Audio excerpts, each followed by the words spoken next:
Ketua KPK Setio Budianto mengaku belum mendengar kabar soal Ketua Umum PDIP Megawati Soekarno Putri menelpon Presiden Prabowo Subianto agar Sekjen PDIP Hasto Kristianto tidak ditahan. Setio mengatakan dirinya hanya mendapat laporan terkait hasil pemeriksaan Hasto oleh KPK pada 13 Januari 2025. Ditemui di Gedung Merah Putih KPK pada Selasa 14 Januari, ia meminta awak media untuk bertanya langsung kepada pihak yang memiliki informasi tersebut.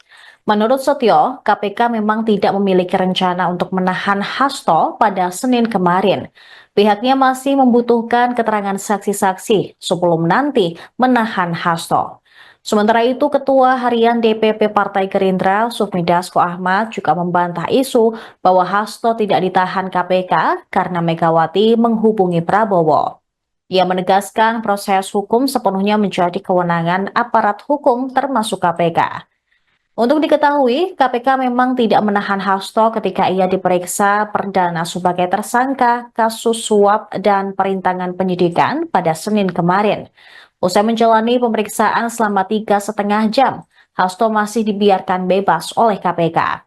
Hasto telah ditetapkan sebagai tersangka dalam 2 kasus yang melibatkan buronan mantan calon anggota legislatif PDIP Harun Masiku. Pertama, Hasto bersama advokat PDIP bernama Doni Tri Istiqomah sebagai tersangka kasus dugaan suap mengenai penetapan pergantian antar waktu anggota DPR periode 2019-2024. Kedua, Hasto ditetapkan KPK sebagai tersangka kasus dugaan perintangan penyidikan atau obstruction of justice.